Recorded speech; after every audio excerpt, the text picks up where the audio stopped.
Alright, so I just got her warmed up, just about to that temperature where she's about to stall. But before I start it back up, I'm just going to go over some of the things that we've already done. We got a brand new coil wire. All the spark plug wires have been replaced with Taylor 150 ohm 8mm spark plug wires. It has when you take the cap off and look at it, it looks basically brand new terminals on the inside. I didn't replace the rotor, but I did take it off and clean it with steel wool.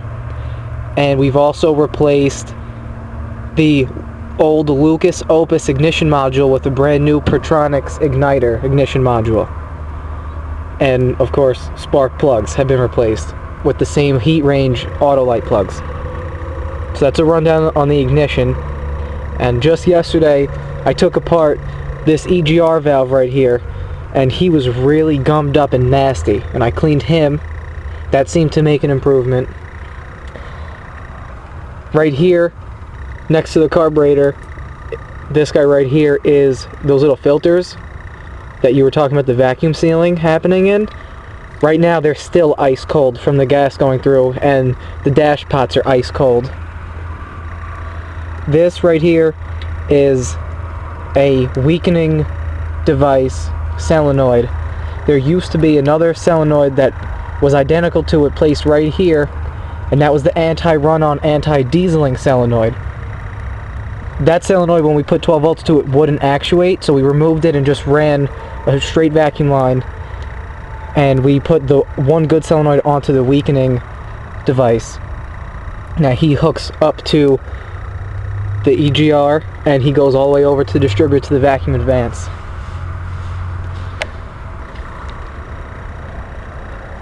Now on this side, same thing, the filter right here, they're cold.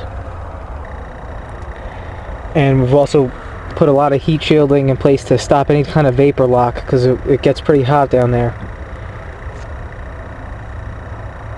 And over on this side right here, this line, this is just an air vacuum line coming from a heat distributor sink that's bolted to the exhaust manifold, that's also hooked to this guy coming in from the air inlet, and he goes down, gets super heated from the exhaust, the stovepipe, hooks into here to this bimetallic coil.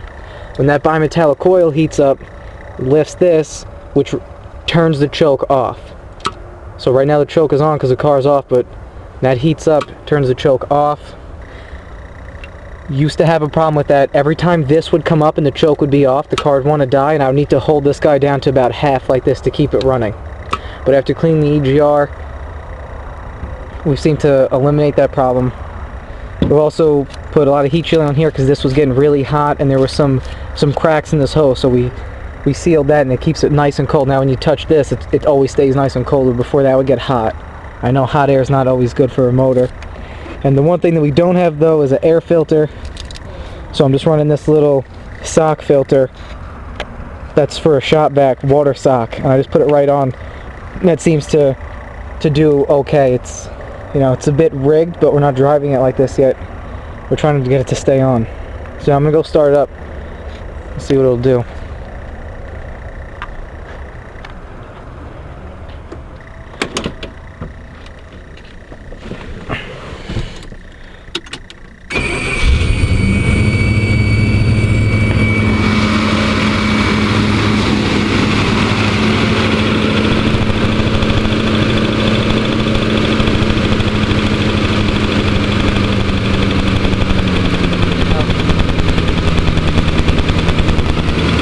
Now that idle seems a bit high, but whenever you put it into gear, it lowers it, drops it down a couple hundred RPM, and it settles in nice. Right now we're just in park.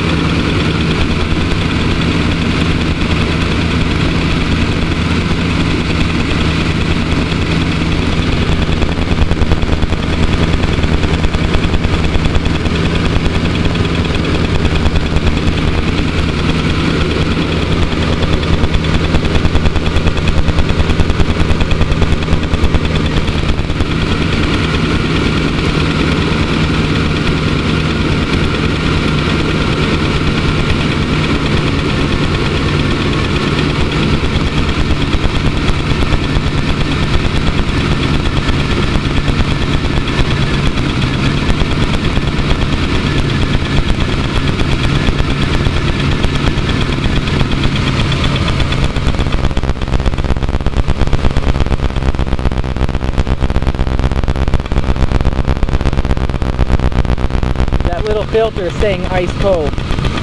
I don't know if that makes a difference, but the filter's cold, and the entire carburetor, including the bowl on both sides, are ice cold.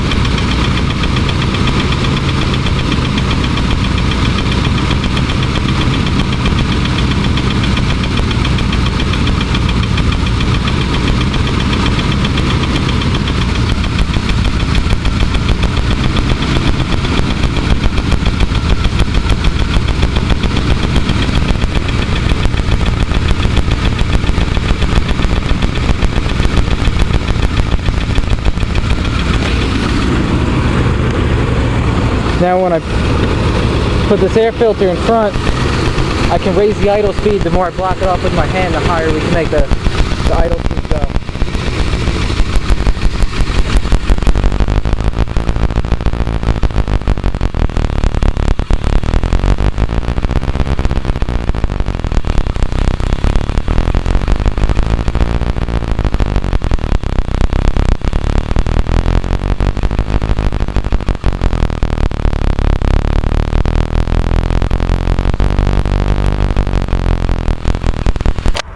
Okay, so I just ran out of battery.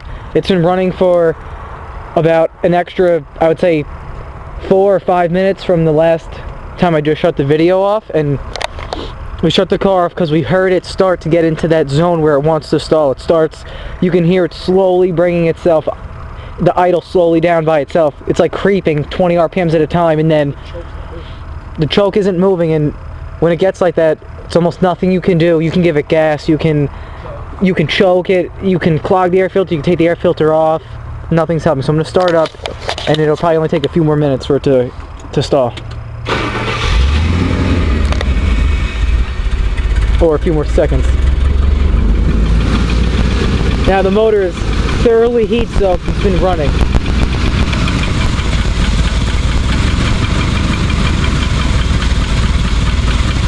I'm at that same idle adjustment I was at earlier in the video. I haven't changed the idle screw.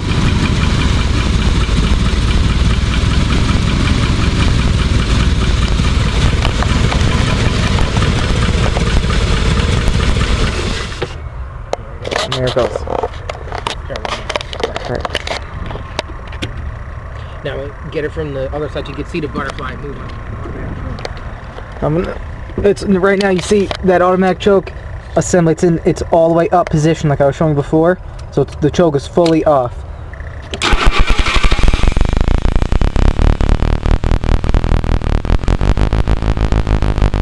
press down on it, I can get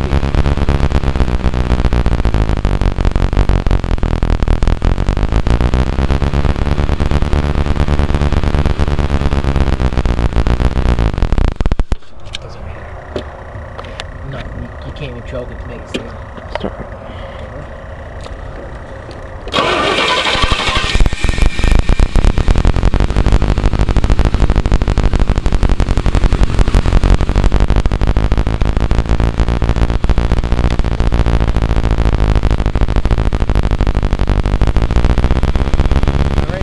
I'm sticking my hand in here, blocking off more airflow, which it doesn't matter what you do. You can choke it with this automatic choke. You can choke it with your hand blocking the airflow. You can give it gas. Let's start up and let's give it gas now so you can hear it like that.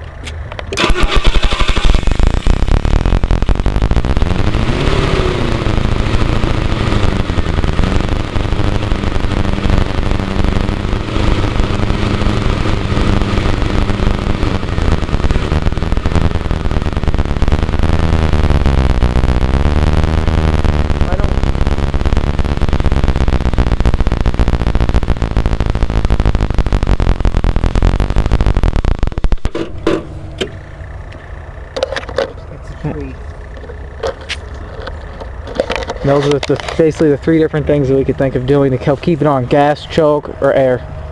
This won't stay on.